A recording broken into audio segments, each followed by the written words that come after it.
called 6 Steps to Financial Legacy. And that idea is if you drove Route 66, leaving Chicago when you were 22 years old, and you headed out to California and you arrived there when you were in your 80s, basically taking a decade to go through Illinois, a decade to go through Missouri, each state was a decade of your life. This book is an idea of what to expect as you go through life, from buying your first home, building your first portfolio, to buying life insurance, to knowing how to transfer it in a trust with the most minimal tax consequences, and so that you can leave a legacy. And that's why it's called 6 Steps to Financial Legacy, basically 6 states. And we have 66 topics in honor of Route 66. And we also have a 10-day itinerary that if you drove Route 66 and you were taking the time to do it, it would tell you where to stop. The people at the Route 66 Museum gave us a great list of what to do. And I've driven Route 66 about 4 times from Texas out to California, going back and forth out there. My next guest is Neal Clark, who's going to talk to us about a part of this book, which is how to buy your first house. Neal is a great guy. He's been in this business for 35 years, knows a lot about lending. And Neal, you there? Yes, sir. All right, Neal, fill us in a little bit about yourself. It's Nations Lending and Nations Loans. What's the difference between the two there, your companies? Nations Loan Services is the commercial lender, specialized in USDA commercial lending, also SBA lending, all over the Gulf South. Nations Mortgage is a related company, and it handles first mortgage financing in Louisiana. Perfect. So, in your focus, your career has been a lot with residential and consumer. If I was a first-time buyer, what do I need to do to get pre-qualified and get my my life together so that I can get that first home? Well, that's a great question. To start, you would need to contact a mortgage lender, and there's a process called pre-qualification, and the lender would ask you questions concerning your income, your job, how long you've been in your job. Mortgage lenders like to see 2 years employment. It doesn't have to be all at the same company, but it should be in the same line of business. Okay. Also like to see income. Income needs to be at least consistent. Hopefully it's going in the upward direction. And then the other item they would review would be your credit. And your credit today, they have credit scores. Everybody has 3 credit scores. And looking for credit scores in the 600 range or higher. The lower the score makes it very, very difficult to get a mortgage. So in the higher score, you get a better rate. So you want to be on the high side of the credit scores spectrum. And that, so that we know, I mean, almost any time you miss or late on a payment, it's going to cost you a couple of points. Is that right? That's correct. It's the credit score is a model. It tells the lender the chance of default. So if you've had recent late payments, that's certainly a negative. That shows that you have some type of financial stress.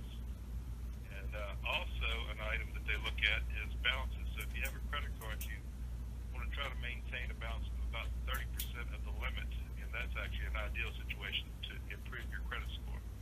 So you need to take care of your bills on time, and you also need to manage your credit limits on your credit cards.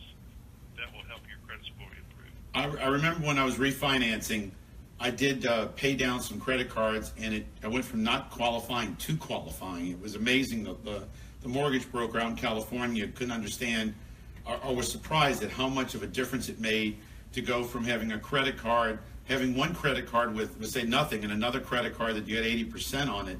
If you lower it down, you get it's a nice bump on your credit score. Yes, I've seen as much as 30 to 40 point change in the credit scores by getting the balances within the limits. And the ideal number, that's the only thing the credit score companies will tell you, is 30%.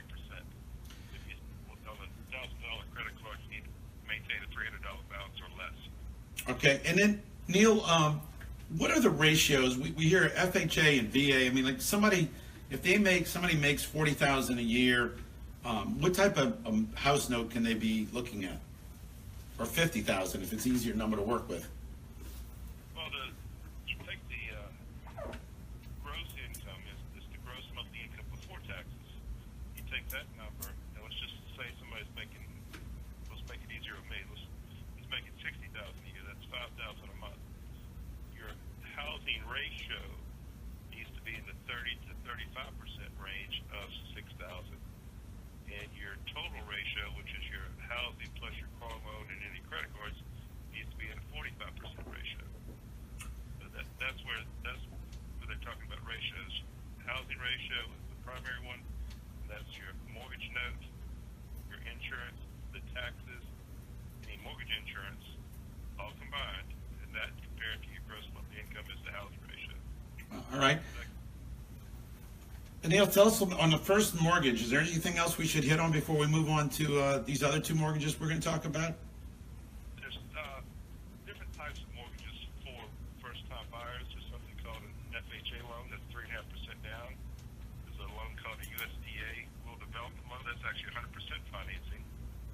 There's a veteran loan, which is another type of loan we're going to talk about. That's 100% financing for veterans, very good loan. And there's conventional loans, and those range from anywhere from 3% down to 5 or 10 to 20. So it's 3% down as a minimum payment on a conventional. So those are different types and different down payments. So there's different programs. Each person should get qualified and find out what's the best one that suits their needs. Now, I understand you guys actually, the advantage of being with a broker is you have access to some specialized programs, because there's some for first-time buyers where they can get in with less down if they've got a high credit score. That's correct. And actually, we are affiliated with Council Area Housing, and they will actually allow you to buy a house with no down payment, so the down payment assistance program if you qualify. And generally, you need scores of 660 or better, and that's a very good loan program. It's through a nonprofit in Baton Rouge called Capital Housing Authority. Perfect. Let's talk about reverse mortgages, Neal. That's we see a lot of advertising on that, but people, there's a lot of nervousness about a reverse. What's the bottom line on a reverse? Well, the reverse mortgage you have to look at, it's basically a home equity line of credit that you're not required to make payments on. So you don't have to make monthly payments. It's a line of credit based upon the value of the house and the age of the borrower. So it's a very attractive loan to some folks. It doesn't fit everybody. But if somebody has a lot of equity in their house and their income is limited or fixed, and they need additional income for their needs, medical needs, housing needs, a reverse mortgage is a good asset for them to use.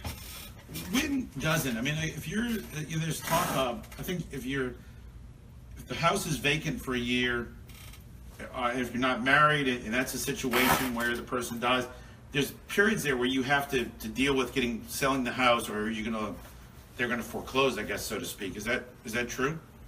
Yes. Well, after the person no longer lives there, either through death or they have to move to a assisted or nursing home, they have 3 periods of time, 3 6-month periods.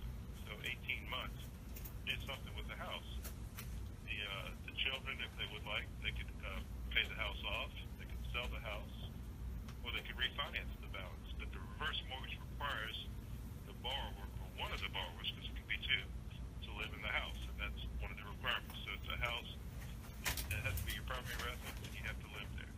So once you no longer live there, you have to do something with the house. So sell it, refinance it, or pay off the balance. So the children, when they inherit the house, they have about 18 months to get financing or do something with the house. Correct. They would determine the balance of the house and of course the value of the house at that time, and see if should they refinance, should they sell it.